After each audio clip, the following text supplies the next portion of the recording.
திருவள்ளுவர் கண்டுபிடித்த திருவள்ளுவர் தொழில்நுட்பம் தான் இது. இதை வந்து வெங்கடேசன் வந்து சிறு வயதிலேயே ஆராய்ச்சி பண்ண ஆரம்பிச்சாரு. வெங்கடேசன் விஞ்ஞானி சிறு வயதில் ஆராய்ச்சி பண்ணி ஒரு 15 வயசுல ஆராய்ச்சி பண்றாரு. சித்தர்கள் எப்படி உணவெல்லாம் இருந்தாங்க, அவங்க எப்படி சுவாசத்திலேயே வாழ்ந்தாங்க, இதெல்லாம் வந்து திருமந்திரத்தில் சொல்லியிருந்தாலும் கூட சான்றுகள் ரொம்ப குறைவு. திருமூலருக்கு நமக்கு கிட்டத்தட்ட 3000-4000 ஆண்டு வித்தியாசம் இருக்கு. திருவள்ளுவருக்கு நமக்கு 2000 ஆண்டு வித்தியாசம் இருக்கு. ஆகையினால இப்ப சளியாலும் வணக்கம் ஐயா. வணக்கம். சளியாலும் நச்சுத்தன்மையாலும் எந்த அளவுக்கு நிரப்பப்பட்டு இருக்கிறது, எந்த அளவுக்கு தடைபட்டு இருக்கிறது என்பதை பொறுத்தளவு. அப்படியே நம்ம சாப்பிடுகின்ற உணவுகள் அப்படித்தான் இருக்குது. நம்ம சாப்பிடுகின்ற உணவு சாதாரண உணவு அப்படித்தான் இருக்கிறது. நாம் எப்பவுமே தேர்ந்தெடுக்கப்பட்ட உணவு சாப்பிட மாட்டோம். நமக்கும் நம்ம இயற்கை பரிணாமத்திலிருந்து சிறுசிலிருந்து நமக்கு வந்து மனம் விரும்புகின்ற உணவு தான் சாப்பிடுவோம். மனம் விரும்புகின்ற உணவு தான் உலகமே சாப்பிடும். ஆரோக்கியத்துக்கும் ஆரோக்கியமா வாழ்றதை பத்தி மனிதனுக்கு தெரியாது. எல்லாரும் இறந்து போறாங்க, நாமளும் சாப்பிட்டு போட்டு இறந்துருவோம் அப்படிங்கிற ஒரு செய்தி வந்து இந்த மனதுக்குள்ளே தவறாக பதிக்கப்பட்டிருக்கிறது. சாவு உண்டுங்கிற மாதிரியும் நோவு உண்டுங்கிற மாதிரிலாம் சொல்லியாச்சு. ஆனால் அது பரிணாமத்தில் அப்படி அல்ல. மனிதன் விருப்பப்படி அவன் மறைய வேண்டும் என்கிறது அந்த விஷயமே. அதை பற்றி நான் வந்து இப்போ என்ன பண்ணியிருக்கேன்னா, கடந்த 25 ஆண்டுகளாக நான் உணவில்லாமல் வாழும் கலை என்கிற செய்தியை வந்து பல்வேறு மக்களுக்கு வெவ்வேறு தலைப்பில் சொல்லிக் கொடுக்குறேன். கூகுளில் மட்டும் பார்த்தீங்கன்னா வெவ்வேறு தலைப்பில், யூடியூப்பில் பார்த்தீங்கன்னா நீர் மருத்துவம், உணவில்லாமல் வாழும் கலை, நீர் மருத்துவம், யோக மருத்துவம், பல்வேறு தலைப்பில் மாற்றி மாற்றி மாற்றி சொல்லிட்டு வரேன். எல்லாத்துக்கும் அடிப்படை வெங்கடேசன் என்கிற விஞ்ஞானி தான் அடிப்படை. அவர் சொன்னதான் நமக்கு, அவர் கண்டுபிடிச்சதான் இதெல்லாம். அவர் கண்டுபிடிச்சி அதை கொடுத்துட்டு போனார். நான் அதை வந்து நீர் மருத்துவம், யோக மருத்துவம், நியம மருத்துவம், அப்புறம் உள் தூய்மை மருத்துவம், உடம்பை நாம் பதப்படுத்துகின்ற மருத்துவம், இப்படி பல்வேறு தலைப்பில் சொல்லி முயற்சி பண்ணுறேன். அதனால் எல்லாமே தத்துவம் ஒன்று தான். அடிப்படை பார்த்தீங்கன்னா உணவு கட்டுப்பாடு தான். உணவு கட்டுப்பாட்டில் இருந்தோம்னா உடம்பு என்னவா மாறினா, உணவு கட்டுப்பாடு இருக்கிறப்போ உணவுங்கிறது தீமை செய்கிறது தான். அதனால தான் உணவு கட்டுப்பாடு வேணுங்கிறோம். தீமை செய்கிற உணவை சாப்பிட்டோம்னா நமக்கு நீண்ட காலம் ஆரோக்கியமாக இருக்குன்னு யாருக்கும் தெரியல. உண்டி சுருக்கின்னு உபாயம் படவுல தமிழர்கள் ஆராய்ச்சி பண்ணலை.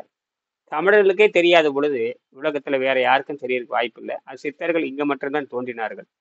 வேற எங்கேயும் தோன்ற மாதிரி தெரியல. இன்னைக்கு குகை வரலாறு இருக்கு.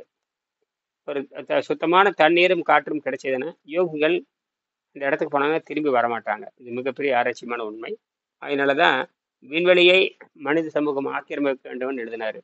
பூமியில் எப்படி இருந்தாலும் வர வர ஆற்றல் குறைஞ்சிட்டே போகுது, நில பகுதி சுருங்கிட்டே போகுது, வெள்ளம் பூகம்பம் என்று இயற்கை பல்வேறு வகையில் துன்பப்பட்டுட்டே வருது. எல்லா உயிரினங்களும் படிப்படியாக குறைஞ்சிட்டு வருது. ஆரம்ப காலத்தில் பார்த்தீங்கன்னா எக்கச்சக்கமான உயிரினங்கள் பூமியில் இருந்தன. அப்படியே மெல்ல மெல்ல எல்லாம் காலப்போக்கில் செத்துட்டு வருது. டைனோசர் அழிஞ்சு போச்சு. எல்லாமே இயற்கை சீற்றத்தினால தான். அதனால நான் மெல்ல மெல்ல இயற்கையை புரிந்து கொண்டு நாம் இந்த பூமியில வந்து தப்பிச்சு போக வேணுங்கிறதா இந்த அடிப்படை விஞ்ஞானமே. அது நம்ம மெல்ல அதுக்கான கண்டுபிடிப்பு நமக்கு இருக்கணும். நமக்கான கண்டுபிடிப்பு இப்போ ஆரோக்கியத்தை நாமளே கண்டுபிடிச்சிடலாம். வெங்கடேசன் கண்டுபிடிச்சுங்காட்டி பரிணாமத்திலே மனிதன் மருத்துவராக இருக்கிறான். உலகத்தில் மருத்துவராகிறது எவ்வளோ சிரமம். நீங்கள் நினைக்கிறீங்க இயற்கை எல்லாருமே மருத்துவர் ஆகிறது எவ்வளோ சிரமம்னு உங்களுக்கு தெரியும். நான் அதுக்காக குழந்தைங்களை படிக்க வைக்கிறேன். கடைசியில் நோய் நல்லாகிறது இல்லை. கடைசியில் சரியான மதிப்பெண் கிடைக்கல, அந்த குழந்தை வேணும் தன் உயிரை விடுது. இப்படியெல்லாம் போகுது. அடிப்படையாக தப்பாக இருக்குது. மருத்துவராக உலகத்தில் யாருமே மருத்துவராக யாரும் நினைக்கிறது இல்லை. நம்ம நாட்டில் தான் மருத்துவராக அது ஆகுது ஏதோ தப்பாக சொல்லி கொடுத்து இந்த குழந்தைக்கு பல்வேறு இடைஞ்சலை கொடுக்கணும். பெற்றோர்கள் தான் காரணம். ஆகினால நமக்கு நாமே மருத்துவருங்கிறத பெரிய விஷயமே. அதனால தான் நல்ல வேலையாக விஞ்ஞானிகள் அதை எப்படி கண்டுபிடிச்சி பட்டினி இருக்கும் பொழுதும் வயிற்றுக்கு ஓய்வு கொடுக்கும் பொழுதும் அது தானாகவே ஆட்டோ பேக்குன்னு ஒன்று மாறுது. ஆட்டோ பேக்குங்கிறது ஒரு கிரேக்க சொல். ஒரு கிரேக்கத்தினுடைய சொல்லு தான். ஆட்டோன்னு தானாகவே, பேக்கின்னு சாப்பிடுதல், தனக்கு தானே சாப்பிட்டு கொள்ளுதல் அப்படின்னு சொன்னாங்க. இதெல்லாம் ஆராய்ச்சி பண்ணி பார்க்கின்ற பொழுது புற்றுநோயே நல்லா ஆகுது அப்படின்னு. இது தொடர்ந்து செய்ய முடியுமாங்கிறதான் கேள்வி.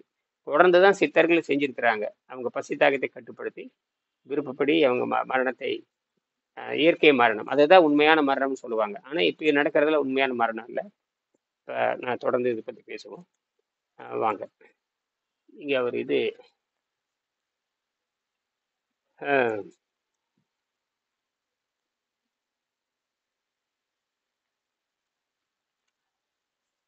காலையில் அந்த இதை பற்றி பேசினேன், மரணத்தை பற்றி. 47வது பக்கத்தில் பேசணும். அதனோட தொடர்ச்சி பேசி முடிச்சிருவோம். யோகி அதாவது இந்த மாதிரி நல்ல தூய்மை செஞ்சுட்டே வந்தோம்னா தனிமை அது கொஞ்ச நாள் போக போக எல்லாரும் ஒரு இடத்த அதாவது ஒரு மனிதனுக்கு வந்து ஒரு ஒரு விலங்கு வாழணும்னா யானையெல்லாம் வாழணும்னா குறைஞ்சபட்சம் மைல் கணக்கில் இருக்கணும். அப்போதான் ஒரு யானை உயிர் வாழ முடியும். அது 10 சதுர மைல், இது 20 சதுர மைல் இப்படிலாம் இருக்கணும். ஒரு புலி வாழணும்னா கூட 5 சதுர கிலோமீட்டர். ஒரு புலி உயிரோட வாழணும்னா 5 சதுர கிலோமீட்டர் இருந்தால் தான் அதுக்கான வேட்டை பொருள் அது கிடைக்குங்கிறான். ஆனால் மனிதனுக்கு வந்து குறைஞ்சபட்சம் 5 சென்ட் இடம் இருந்தால் போதும். உண்மையாலுமே நாம் வந்து ஆரோக்கியத்திற்காக 5 சென்ட் அது சிறுகு கட்டி பெருங்க வாழலாம். ஒரு 10 சென்ட் இடமோ 5 சென்ட் இடம் இருந்தால் சின்ன குடியில் அமைச்சுக்கிட்டு மற்றதெல்லாம் காற்றோட்டம் உள்ள பகுதியை மாற்றிக்கிட்டு அதுலேருந்து தான் ஆராய்ச்சி பண்ணணும்னு விதி இருக்குது. ஆக நமக்கு வந்து நல்ல தேர்ச்சி பெற்ற மனிதனுக்கு பார்த்தீங்கன்னா உணவு ஒரு பிரச்சனையே இல்லை. நன்கு முன்னேறிய உணவுக்கு சிறிதளவு ஏதாவது ஒரு அவல் மாதிரி இருந்தால் கூட போதுமானது. தண்ணீரும் சுத்தமானதுக்கப்புறம் தண்ணீரும் பெருசாக ஒன்றும் செலவாகிறது இல்லை.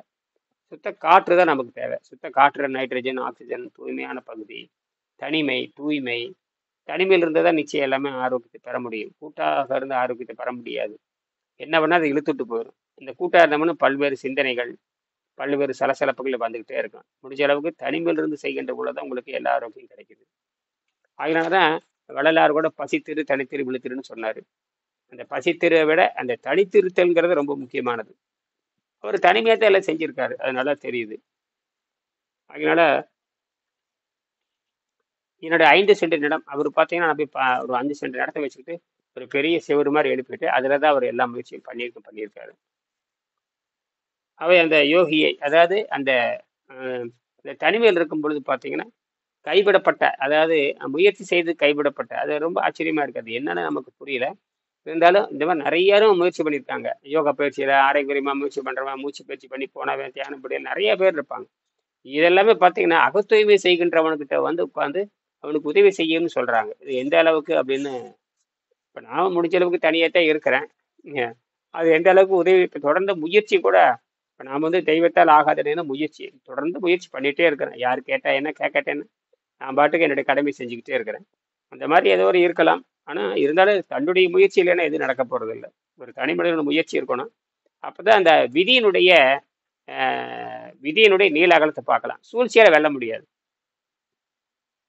நீர் மருத்துவத்தை சூழ்ச்சியாக செய்து வெல்ல முடியாது. சூழ்ச்சியில் சொல்லி கொடுக்கறது, அப்புறம் வந்து மருந்து மாத்திரை கொடுத்து காப்பாற்றுறேன்னு போய் சொல்கிறது, இதெல்லாம் ஏற்றுக்கொள்ள முடியாது. அதுதான் இயற்கை கிடையாது. அப்படி பார்த்தா இது மனதை அடிப்படையாக கொண்டது. மனதை அடிப்படை கொண்டுங்கிறது மருந்து மாத்திரை உணவு எதுவும் வராது. அப்போ இயற்கை ஆற்றல் தான் வரும். ஒரே ஒன்று இயற்கை ஆற்றலில் வாழ்றதுக்கு தான் இவ்வளோ நியாயம் பேசுகிறோம். இயற்கை உணவிலிருந்து மாறி என்னை பொறுத்தளவு எல்லாமே இயற்கை உணவு தான். இயற்கை உணவு தான். ஆனால் எல்லா வகையான அதனால வெங்கடேஸ்வர இடத்துல சொல்லியிருப்பாரு எல்லா வகை உணவுகளுமே. அது என்ன எல்லா வகை உணவுன்னு என்ன? இப்போ இன்னைக்கு கூட வந்து பார்த்தீங்கன்னா மாம்பழம் சாப்பிட்டேன். அதுவும் கூட கனடாவில் இருக்கிறவங்க ரஜினி முருகன் அவங்க ரஜினி மாநகரன் அவர் பேர், அந்த அம்மா பேர். அவங்க வந்து இப்போ 48 மணி நேரம் நீர் பயிற்சி பண்ணிட்டு இருக்கிறாங்க. அது கூட காணொலி போட்டிருப்பேன் பாருங்க. அவங்க கனடாவிலேருந்து பண்ணிட்டு இருக்கிறாங்க. இப்போ நான் கூட போட்ட ஒன்றும் கவலைப்படாதீங்க போடுங்க அப்படின்னு, உடம்பு அருமையாக இருக்குது அப்படிங்கிறாங்க. அப்படி தைரியம் கொடுக்கணும். முந்தியெல்லாம் கடிதம் போட்டு தான் தெரிஞ்சுக்குவேன் வெங்கடேசன் கூட. இப்போல்லாம் அப்படி இல்லை, நினச்சே பேசியாச்சு. அமெரிக்கா எங்கே, கனடா எங்கே, நாளைக்கு விண்வெளிக்கு போனாலும் கூட பேச முடியும். எந்த கோள்களுக்கு போனாலும் பேசலாம். ஆச்சரியமா இருக்கு. புத்தகம் வந்திருக்குன்னு நினைக்கிறவங்க வந்துருச்சா? இல்லைன்னா நாளைக்கு கிடைக்கும். இன்னைக்கு கிடைச்சிருக்கோன்னு, இல்லைன்னா நான் கேசவனுக்கு இன்னைக்கு கிடைச்சிருக்கோன்னு, இல்லைன்னா திங்கக்கிழமை கிடைக்கும்னு நினைக்கிறேன். கேசவனுக்கு புத்தகம் வந்துச்சு. நல்லது. அருமை. சரி.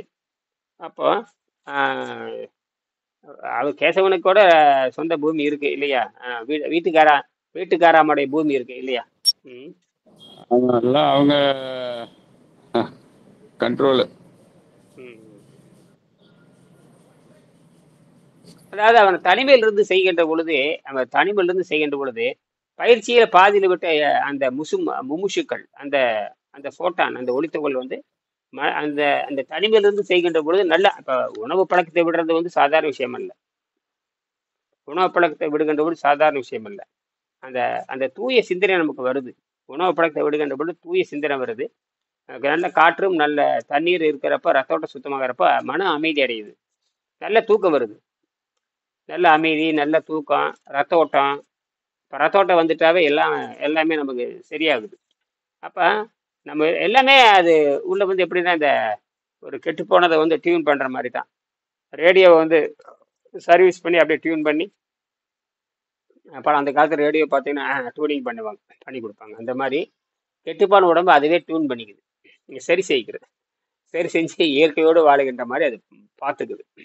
இதெல்லாம் ஆச்சரியமாக தான் இருக்குது. அப்போ இன்னொன்று என்னென்ன அனுபவம் இருக்குமோ ஒவ்வொருடைய அனுபவத்தையும் நம்ம சொல்லி, ஒவ்வொருடைய அனுபவம் விவரமா இருக்கு.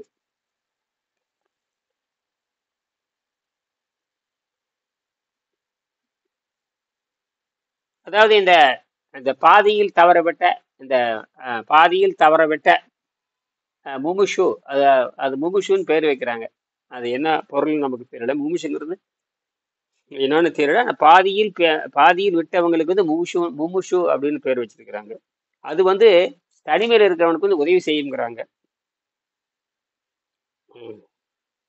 அவன் முக்தி அடையும் போது கூடவே பல நூற்றுக்கணக்கு அவனுடன் கூட இருந்த முமுஷுகள் ஆவிகளும் முக்தி அடைகின்றன. இதைத்தான் அந்த ஆவிகள் எதிர்பார்க்கின்றன. ஓஹோ, ஏதோ ஒரு காரணத்தால் அவனுடைய முயற்சி தடைபட்டால் அவன் சாதாரண மரணம் அடைந்து அவனும் ஒரு முமுசி ஆகிறான்.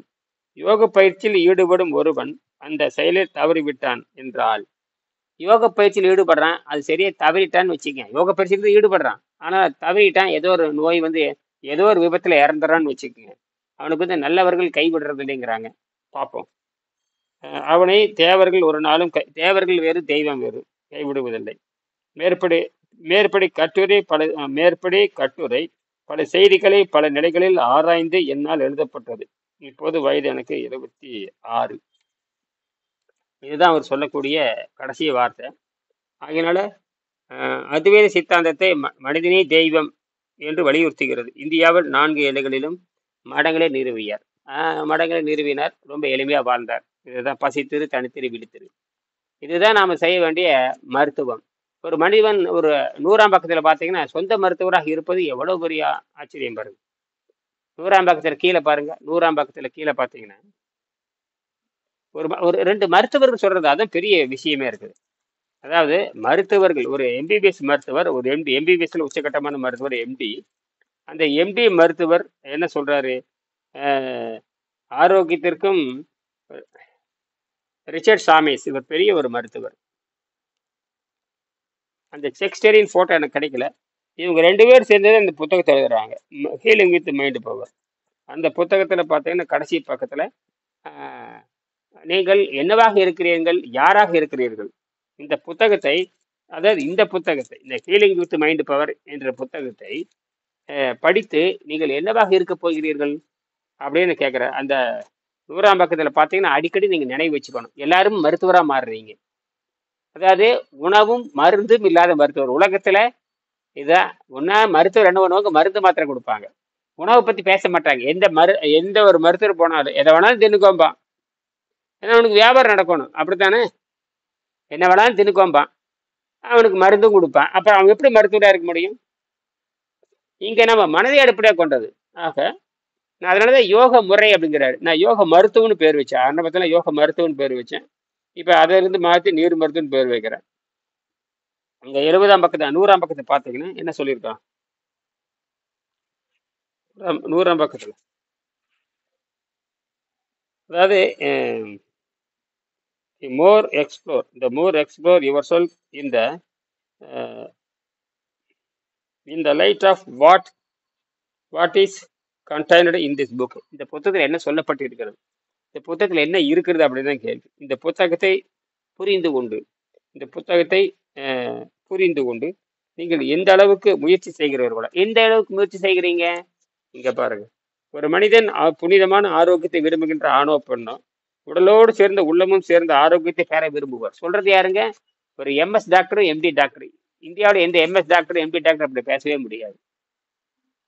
இந்தியாவில் இருக்கிற ஒரு எம்எஸ் டாக்டரோ ஒரு எம்டி டாக்டரோ ஆரோக்கியத்தை விரும்புகின்றவங்க காற்றையும் நீரையும் பரிசீலித்து உட்கொள்வார்கள் அப்படின்னு யாராவது சொல்ல முடியுமா இந்தியாவில்? உங்களுக்கு தெரிஞ்ச ஒரு இயற்கை மருத்துவராக சொல்லியிருக்காங்களே, சொல்றல. இப்போ இயற்கை மருத்துவர் இருக்கிறாங்க, அல்லது சித்த மருத்துவர் இருக்கிறாங்க, அல்லது அலோபதி மருத்துவர், எந்த ஆனால் இங்கே சொல்லக்கூடிய 2 மருத்துவர்கள் சொல்றாங்க. அதான் ஒருத்தர் வந்து ஹிப்னாட்டிக்ஸ், ஹிப்னாட்டிக்ஸ் உங்களுக்கு தெரியும், மனதை அடிப்படையாக கொண்டு சில வேலைகளை செய்யக்கூடியவாங்க. எம்எஸ் அவரு. ஹிப்னாட்டிக்ஸ்னா மனம் சம்பந்தமானது. கொஞ்சம் மனமும் அதில் வருது. யார் இதை கொஞ்சம் சத்தம் வருது, கொஞ்சம் அப்படியே வேற இடத்துல உட்காந்துட்டு இருப்பாருக்கிறது. கேசவன் ஐயா வேற எங்க உட்காந்துருக்கிறீங்க, சத்தம் வருது. எங்க ஆரன் சத்தம்லாம் வருது, எங்க எங்க உட்காந்துருக்கிறீங்களா? அதை அப்படியே கொஞ்சம் நிறுத்திக்கோங்க உங்களுது. ம். ஆ ஆ ஆ அதாவது 2 மருத்துவர்கள் என்ன சொல்றாங்க? 2 மருத்துவர்கள் ரொம்ப முக்கியம். பல மருத்துவர்கள் கடைசியில் அப்ப நம்ம இதெல்லாம் பார்க்கும் பொழுது 2016ல் ஒரு ஜப்பான் மருத்துவர் அவரு வேற மாதிரி சொல்லிட்டு போயிட்டாரு. நோன்பு இருங்கள் அப்படிங்கிறாரு. நோன்புனாவே மனம் வந்துடும் அந்த இடத்துல. நோன்புனா என்ன வந்துடும் அந்த இடத்துல? நோன்புனா என்ன வரும் சொல்லுங்க திருலோகச்சந்தர், இருக்கிறீங்களா? இருக்குங்கய்யா. நோம்புனா அது மனதை அடிப்படையாக வைத்து இப்ப நம்ம சாப்பிடக்கூடாதுன்ற முடிவு எடுக்கணும். அது வந்து மனதை அடிப்படையாக வைத்து உடலை சரி செய்வது, மனதை அடிப்படையாக வைத்து உடலை சரி செய்வது. ஆனா 2016ல் ஜப்பான் மருத்துவர், அலோபதி மருத்துவர் அதை பத்தி எங்கேயுமே பேசாம நீங்கள் வாரத்துக்கு ஒரு முறை நீங்க நோன்பு இருங்கன்னு சொன்ன முதல்ல மனம் அங்க வரணும். என்ன வரணும்? சொல்ல தவறிடுவாங்க. சில நேரத்துல பெரிய அறிவாளி நினைப்பாங்க, சொல்ல தவறிடுவாங்க. அப்படின்னா பல செய்திகளை உள்வாங்கி மக்களுக்கு சொல்லணும். வெங்கடேசன் பாருங்க எத்தனை செய்திகள், ஒரு 100 நோபல் பரிசு கொடுக்கணும், அந்த அளவுக்கு செய்திகள் கொடுக்குறாரு. நான் ஏன் இந்த புத்தகத்தை எழுத வேண்டும் அந்த காரணத்தை சொல்றார். நான் ஏன் மருத்துவர் சொல்லக்கூடிய கருத்துக்களை எதிர்க்க துணிந்தேன். நம்ம கட்டடக்கலைக்கு போறாரு, நம்பவே முடியல. கட்டடக்கலைக்கும்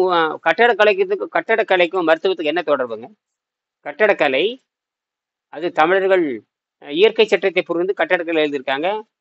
அந்த கட்டடக்கலைக்கும் இந்த கட்டடக்கலை சிற்பக்கலை, கட்டடக்கலை சிற்பக்கலை தான் கட்டடக்கலை.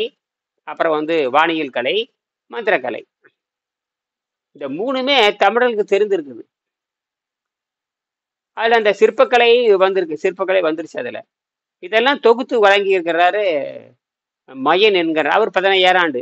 அப்ப மருத்துவர்கள் சொல்லக்கூடிய கருத்துக்கும் கட்டடக்கலைக்கு என்ன தொடர்புங்க? மனிதனுடைய படுத்திருக்கிற நிலை பார்த்து, மனிதன் வந்து மல்லாக்கப்படுத்திருந்த வானத்தை மாதிரி படுத்திருக்கான்னு வச்சுங்க, அதுதான் கோயிலுடைய அடிப்படைங்கிறாங்க. ஆச்சரியமா இருக்கு. ஒரு கோயில் யாருன்னு கேட்டீங்கன்னா மனிதன் மல்லாக்கப்படுத்திருக்கிறான், அவ்வளவுதான். தலைவர் அப்படியே கால் நீட்டு படுத்துறோமா, பாதத்திலிருந்து அப்படியே வந்து பிறப்புறுப்பு வரைக்கும் வருது. அது பிறப்புறுப்பிட்ட கொடிங்கிறான், தொப்புளுங்கிறான். பிறப்புறுப்பு, ஆண் உறுப்பு, பெண் உறுப்பு, அடேங்கப்பா. இப்போ நெஞ்சு பகுதி, கழுத்து, அப்படியே போயிட்டே இருக்கு. கடைசியில் நேர லிங்கத்தை வரைக்கும் அதே போகுது. அதெல்லாம் பார்த்தா ஆச்சரியமா இருக்கு. அப்ப மனிதனை படுத்திருக்கிற வடிவமாக தான் கோயிலே கட்டப்பட்டு இருக்கிறது. நினைச்சப்பட்ட ஆச்சரியம். எப்படி இதெல்லாம் யோசிச்சிருக்காங்க பாருங்க, பெரிய விஷயம் இதெல்லாம். அப்ப மருத்துவத்துக்கும் கட்டடக்கலைக்கு என்ன தொடர்பு? அங்கதான் அந்த மையன்வனுடைய தொழில்நுட்பம் பயன்படுகிறது. அந்த இடுப்பு சிறுத்து இருக்கிறத அந்த அடிப்படை. இடுப்பு சிறுத்திருக்க வேண்டும். அப்ப இடுப்பு சிறுத்திருந்தால் சுத்தப்படுத்தி சிறுத்திருக்க வேண்டும். நோயில சிறுக்கிறது என்பது இப்ப நிறைய பெண்கள் சக்கரை நோய் இருப்பாங்க, ஆண்களும் பெண்களும் சக்கரை பார்த்து நாற்றம் இழந்து கிடப்பா, அது வேற. தேவையற்ற கொழுப்பும் நீரும் இருந்து கரைச்சி எடுக்கப்பட்டு சுத்தமாகணும். அதுதான் மருத்துவம். மருத்துவம்னா மருந்து தின்னுங்க செத்துப்போ அப்படிங்கிறதால. இப்ப இருக்கிற மருத்துவம் கேவலமா இருக்கு. இப்ப இருக்கிற மருத்துவத்தை பார்த்தா ரொம்ப ரொம்ப ரொம்ப பணம் சம்பாதிக்கிற தவிர வேற எதுவுமே கிடையாது.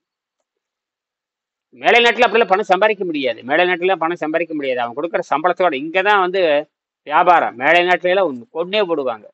மருத்துவரை நீங்க பார்க்கவே முடியாது. ஜெர்மனி, அதை சில நேரத்தில் நீங்க ஜெர்மனியில போய் பாருங்க, மற்ற இந்த நாடா இருந்தாலும் சரி, நீங்க மருத்துவரோட பார்க்கவே முடியாது. அவ்வளவுதான். சாதாரண நோயில நறுங்கவே முடியாது. சின்ன காய்ச்சல், தலைவலி, பல்லு வலி இதுக்கெல்லாம் நீங்க மருத்துவரை பார்க்கவே முடியாது. அப்படியே பார்க்கணும்னா 10 நாள் ஆகும். அதுக்குள்ள அதனால தான் வெளிநாடு போறவங்க பாரு, இங்கிருந்து இந்தியாவுல இருந்து போறவங்க பூரா இங்கேயே மாத்திரை வாங்கிட்டு போயிடுறது. மாத்திரை வாங்கிட்டு இப்ப பாருங்க, நோய் வர்றதுக்கு முன்னாடியே மாத்திரை வாங்கி வச்சுக்கிறது. என்ன புத்திசாலித்தனம் பாருங்க.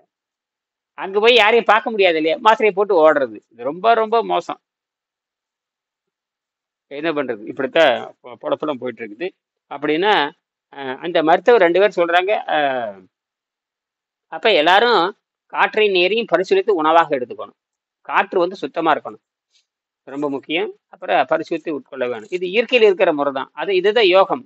யோகம் வந்து எத்தனாயிரம் ஆண்டு இருக்குது? அது பலாயிரம் ஆண்டா இருக்குது. அப்ப மனம் தான் இந்த இடத்துல. அது அது கிட்டத்தட்ட 50,000 ஆண்டா இருக்கலாம். அயன் வந்து 16,000 20,000 ஆண்டு, குறைஞ்சபட்சம் 15,000 ஆண்டு. 15,000 இன்னைக்கு வரைக்கும் நம்ம பார்த்துருக்குறோம். அப்பவே தொடங்கிருச்சு. இது சிந்து, அதாவது என்னது சிந்து, அது சிந்து சிந்து சமவெளின்னு சிந்து சமவெளி. இந்த சிந்து சமவெளி சித்திரத்துல கூட அந்த யோகிகள் உட்காந்துருக்கிற மாதிரிலாம் இருக்கு. ஆச்சரியமா இருக்குது. அப்பவே அது வந்துருச்சு. யோக முத்திரைகள் இருக்கு. அந்த படம் கூட நீங்க பாத்தீங்கன்னா, சிந்து சமவெளி, சிந்து சிவிலைசேஷன் யோகா ஸ்கல்ச்சர்னு போட்டு பாருங்க வந்துடும். அப்படியே காலை வந்து ஒரு மாதிரி விரிச்சு வச்சிருக்கு. ஐயப்பன் ஒரு சிலை பார்த்தீங்கன்னா ஒரு மாதிரி இருக்குது இல்லையா? அதே மாதிரி உட்காந்துருக்கிற மாதிரி கொஞ்சம் கால் விரிச்ச மாதிரி இருக்கும்.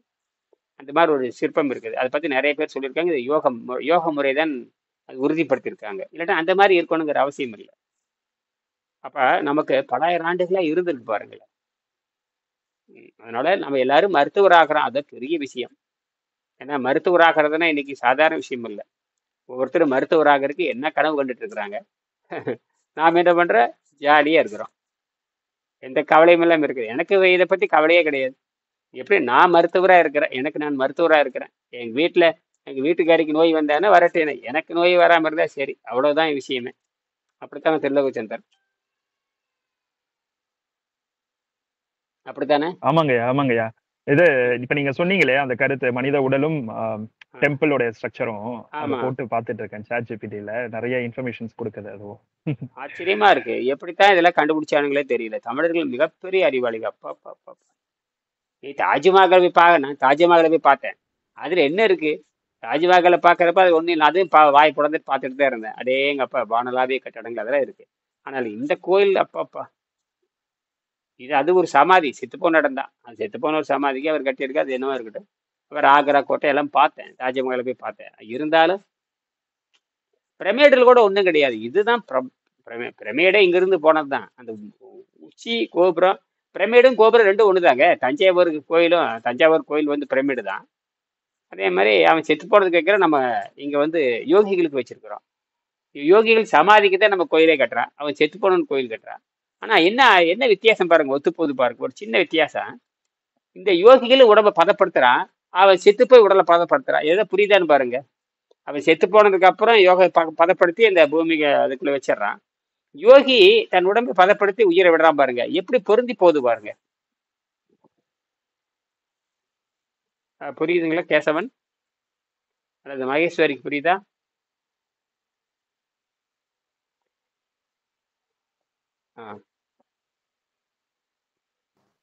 புரியுதுங்கய்யா. இந்த பிரமிடுன்னு சொல்றாங்க இல்லையா? அதுலயும் பாத்தீங்கன்னா மனித உடல் அடக்கம் பண்ணியிருக்காங்க. பிரமிடுன்னு தெரியுமா? தமிழ் பிரமிடுங்கிறது வேற ஒண்ணும் இல்லை, பெரிய மேடு தான் பிரமிடு. இப்ப குழிமேடுன்னு சொல்லுவாங்க. கிராமத்துல பாத்தீங்கன்னா குழிமேடும்பாங்க, பெருமேடும்பாங்க. பிணத்தை பிதைக்கிற இடத்துக்கு பேர் குழிமேடு, பெருமேடுன்னு பெறுவாங்க. பிணத்தை புதைக்கிற இடத்துக்கு குழிமேடு, பெருமேடும்பாங்க. அப்புறம் கடைசியில சுட்டா அது சுடுகாடும்பாங்க. புதைச்சா அது குழிமேடும்பாங்க, பெருமேடுன்னு சொல்லுவாங்க. இது பெருமேடு தான் கடைசியில் என்ன ஆகி போச்சுன்னா பிரமிடா மாறிடுது. அவ்வளவுதான். அதுலயும் பாருங்க, மனித உடல் அடக்கம் பண்ணியிருக்கிறான், பதப்படுத்தப்பட்டது. இங்கேயும் பதப்படுத்தப்பட்ட உடலாக இருக்கிறது. ஆச்சரியமா இருக்குது. இதுதான் விஷயமே.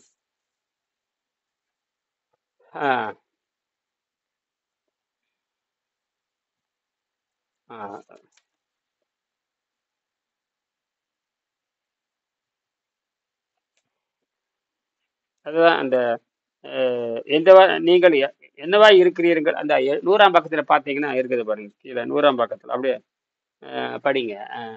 நீங்க கூட படிக்கலாம்.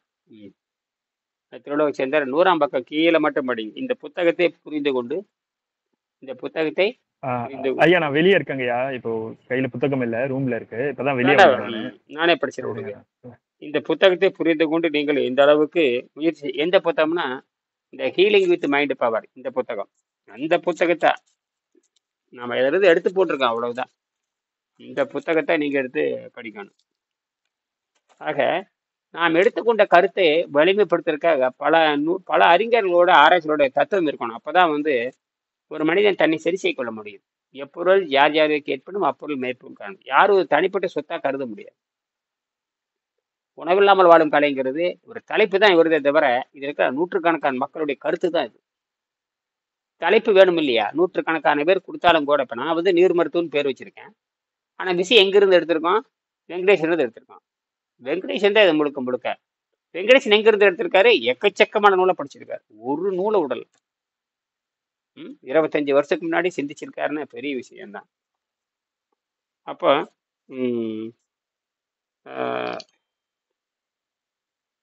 இதுல நோய் வந்தால் எப்படி எதிர்கொள்வது, அது பெரிய விஷயமாச்சே. உதாரணத்துக்கு நீங்க ஒண்ணும் இல்லை, நீங்க இந்த பயிற்சியை விட்டு போட்டு பலபடி சாதாரண உணவு சாப்பிட்றீங்க, உடனே சளி பிடிச்சிடும். அது சளி பிடிச்சிடும், காய்ச்சல் வரும், ரைட்டு. அப்போ நீங்க என்ன பண்ணுவீங்க? இந்த பயிற்சி முடிச்சதுக்கு அப்புறம் நீங்க ஒரு மருத்துவராக மாறிடுறீங்க. உடனே உடம்புக்கு என்ன பண்ணுவீங்க? நீங்க உடனே வைத்தியம் பண்ண ஆரம்பிச்சிருவீங்க. அடாடாடா, உடனே அடேங்கப்பா, சாப்பிடவும் செஞ்சாச்சு, துணி அழுக்காயிருச்சு, உடனே என்ன பண்றீங்க? துவைக்கிறீங்க இல்லையா? அதே தான். ஆனால் உலகம் அப்படியா இருக்குது? உடனே அந்த நோய் உடனே போயிடுது. 4-5 நாள் நோய் போயிடுது. அப்ப என்னவா மாறிடுறீங்க? நீங்க என்னவா மாறிடுறீங்க? நீங்க ஒரு மருத்துவரா மாறுறீங்க. யாருக்கு? உங்களுக்கு மருத்துவரா மாறுறீங்க. எவ்வளவு பெரிய எவ்வளவு கோடிக்கணக்கில் கொட்டினாலும் கிடைக்காது. இல்லைன்னா எவ்வளோ நோய் வாய்ப்பட்டு சாகுறாங்க மக்கள். இது தெரிஞ்சதுனால நீங்க தப்பிக்கிறீங்க, இல்லைன்னா அவ்வளவுதான், கொன்னு எரிஞ்சிரு உடம்பு. அப்படியே அமிலம் ஏறி போய் திங்கிறதெல்லாம் போய் இனிப்பா மாறி அமிலமா மாறி, முதல்ல இனிப்பா மாறும். இனிப்பா மாறி அப்புறம் இனிப்பு என்ன ஆகுதுன்னா அரிப்பா மாறிடும். ஏன்னா உயிர் இருக்குதுங்க. இப்ப சாதாரண நீங்க ஒரு இப்ப சாதாரண ஒரு சர்க்கரை நீங்க பாட்டில போட்டு வச்சா 100 வருஷத்துக்கு சர்க்கரை தான் இருக்கும். ஆனா வாயில போட்டீங்கன்னு நினைக்கிறமாயிரும். வாயில போடுறதா இனிப்பு. அது எந்த இனிப்பு தெரியுமா? சாதாரண இயற்கை இனிப்பு ஒண்ணும் பண்ணாது.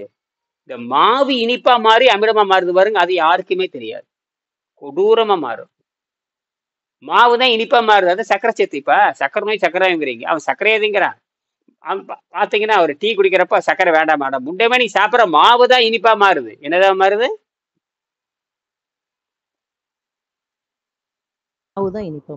ஆனா அதை விட்டு போட்டு நீ சர்க்கரை வேண்டாமா, ஐயோ டீல சர்க்கரை, அடே சர்க்கரை சாப்பிட்ற ஒரு ஸ்பூன், அது எப்படிற?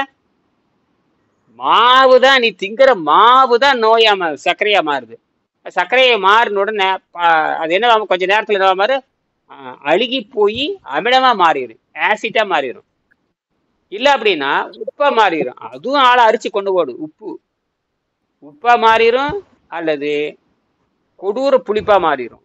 அது சொல்லவே தேவையில்லை. கசப்பா மாறு, என்ன வேணாலும் மாறிட்டே போகும். ஏன்னா உள்ள உயிர் இருக்கு இல்லையா, அது மாத்தி விட்டே போகும்.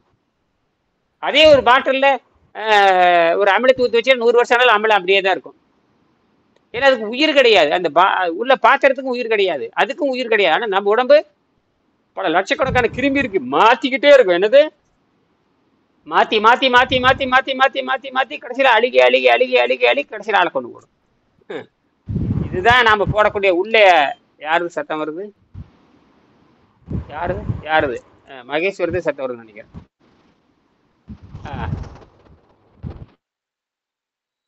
இதை கேள்வி வந்தா கேட்கலாம், முடிச்சுக்கலாம். இதுல இந்த 100ஆம் பக்கத்துல இந்த நேற்று முந்தினத்தை என்ன படிக்க சொன்னேன், ஏதோ பார்த்துட்டு வர சொன்னேன். யாரையோ பார்த்து வந்தீங்க, என்ன பார்க்க சொன்னேன்? நேற்றுன்னு நினைக்கிறேன். இதை பார்த்துட்டு வாங்கன்னு சொன்னேன். அதே பார்த்துட்டு வாங்க. இன்னைக்கு இந்த 9 வகையான உணவு போட்டிருக்கேன், பார்த்தீங்களா? 9 வகையான உணவுகள் பார்த்தீங்களா? 9 வகையான உணவுகள் 2 வருஷம் பார்த்துருக்காரு, சுந்தர் பார்த்துருக்காரு.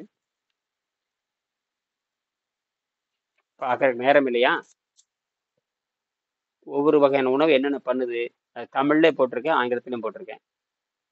அதே பாருங்க, வாய்ப்பு இருந்தால் பாருங்க. இதெல்லாம் நம்ம சாப்பிட்ருக்குறோம், அதெல்லாம் நம்ம எப்படி ஒவ்வொரு உணவுகள் இப்படித்தான் இருக்கு.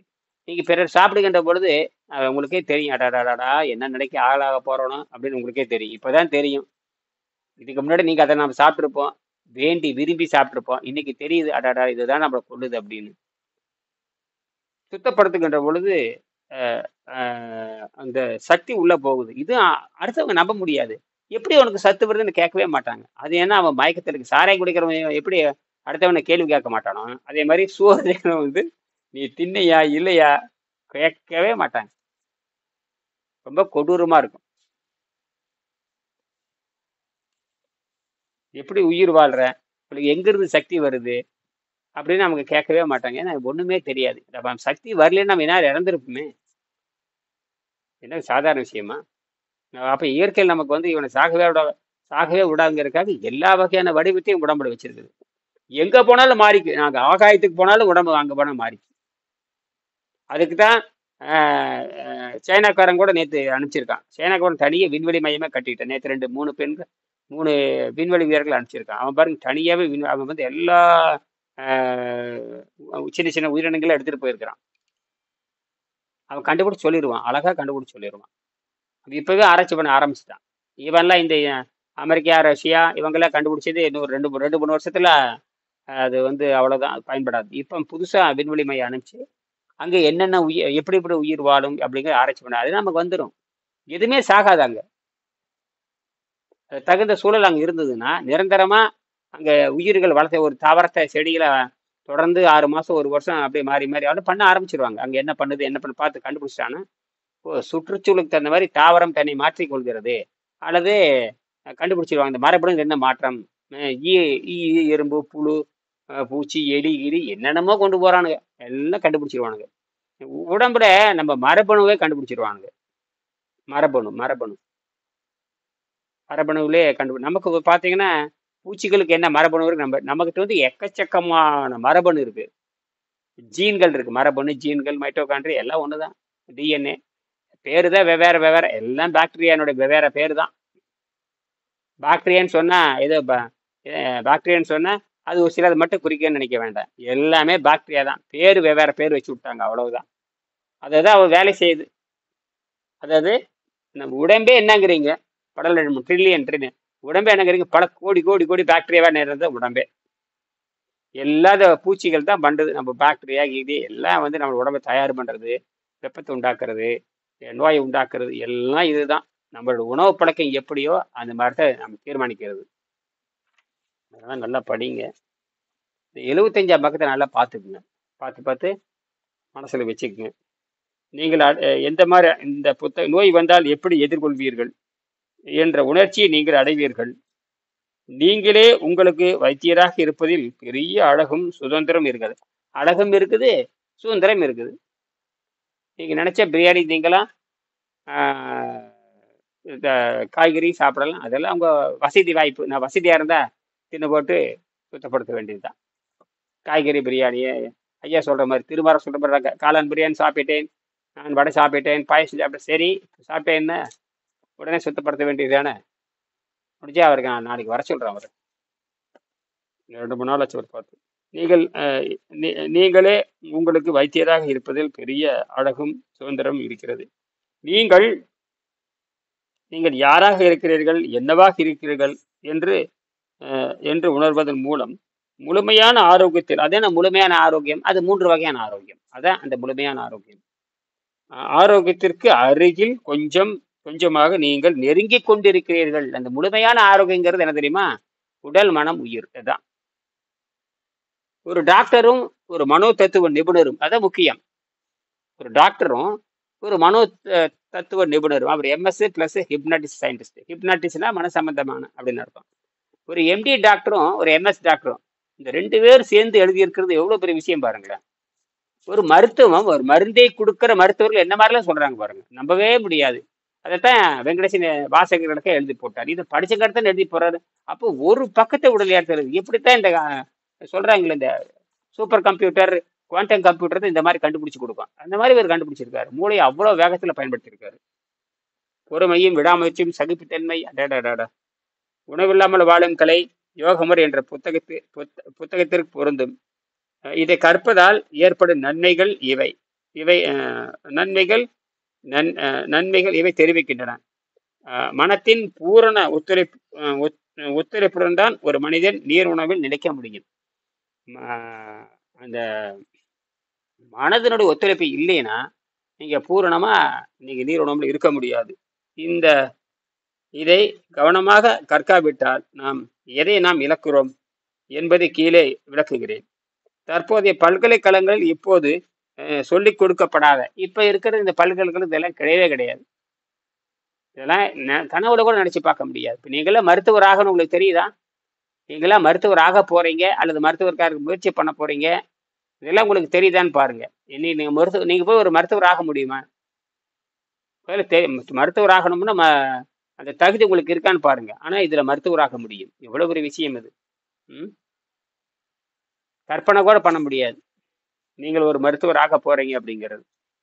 பொருளீட்ட முடியும். நல்ல திறமை இருந்தா நீங்க பொருளீட்ட முடியும். தற்போதைய பல்கலைக்கழகத்தில் இப்போது சொல்லிக் கொடுக்கப்படாத ஆனால் மிகவும் பழமையான பாரதத்தால் பல ஆயிரம் ஆண்டுகளில் வளர்க்கப்பட்ட 3 முக்கியமான அறிவுத்துறைகள் பின்வருமாறு: வாஸ்து கட்டடக்கலை, ஜோதிடம் வானியல் கலை, மந்திரம் சொல்லியல். வாஸ்து சாஸ்திரம் சுமார் 15,000 வருடங்களுக்கு பழமையானது. ராவணன் மாமனராகிய மயனால் அவருடைய பிரணவ வேதம் ஐந்திரம் என்ற புத்தகத்தில் விளக்கப்பட்டுள்ளது. இது சோதிடத்திற்கும் மந்திர சாஸ்திரத்திற்கும் மூல நூலாகும். சோதிடம் மந்திரம் மூல நூலாகும். பொதுவாகவும் சுருக்கமாக சொன்னால் வாஸ்து சாஸ்திரம் அண்டவெளியின் இயற்கை அமைப்பை ஆராய்ந்து அதற்கு ஒத்தபடி கட்டடங்களும். அப்ப அண்டவெளிய அடிப்படையாக கொண்டது கட்டடமே. வடக்க கட்டு, மேற்க கட்டு, காற்றோட்டம் காட்டு, வடக்க கட்டினா வாடகை காற்று, தெற்க கட்டுற தென்றல் காற்று, இப்படியெல்லாம் சொல்றாங்க. இதெல்லாம் எப்படிங்க அண்டவெளியை ஆராய்ச்சி பண்ணி தான் கட்டடம் கட்டுறாங்க. அப்ப இப்போ விண்வெளியில் கூட அதே தான். பூமியில கட்டுறான், விண்வெளி கட்டுறான், விண்வெளியில் மிதவை வீடு கட்டுறோம். அவ்வளவுதான் விஷயமே. எல்லாமே சரிதான். அப்ப அதுக்கு தகுந்த மாதிரி கட்டட அமைப்பு இருக்கு. அதெல்லாம் கொண்டு வந்துடலாம். அப்ப நமக்கு நாமே மருத்துவரா இருக்கலாம், நமக்கு நாம கண்டுபிடிச்சிக்கலாம். இது எவ்வளவு ஒரு சுதந்திரம் இருக்கு. உலகத்துல எங்கேயுமே கிடையாது, எந்த நாட்டுல எந்த மொழியிலும் கிடையாது. அதனாலதான் அவர் தெளிவா எழுதுறாரு. ஆக ஆராய்ச்சி என்று பொதுவாகவும் சுருக்கமாகவும் சொன்னால் வாஸ்து சாஸ்திரம் அண்டவெளியின் இயற்கை அமைப்பை ஆராய்ந்து அதற்கு ஒத்தபடி கட்டடங்களும் நகரங்களும் கட்டப்படுவதை பற்றி ஆராய்ச்சி என்று சொல்லலாம். கோவில்கள் மனித உடல் படுத்திருப்பது போன்ற நிலையில் சிற்பிகளால் கட்டப்பட்டன. மயன் இயற்கையை அறிந்து தமிழ் மொழியில் இருந்த கட்டடவியல் வரை ஒரே இலக்கணத்தில் கீழ் கொண்டு வந்திருப்பது இதுவரை நாம் முழுவதும் புரிந்து கொள்ள முடியாத மிகப்பெரிய அறிவியல் பொக்கிஷமாகும் அப்படின்னு கூறிட்டு மீண்டும் நம்ம காலையில சந்திக்கலாம். பாருங்க, அந்த உணவை பத்தி படிங்க. இப்ப இந்த 99ஆம் பக்கம் 100ஆம் பக்கம் பலமுறை படிங்க. மீண்டும் காலையில பேசலாம். கேள்வி இருந்தா கேட்கலாம். காலையில நாம 4:30 மணிக்கு சந்திக்கலாம். சரியா? நன்றி. ஓகேங்க. நன்றி.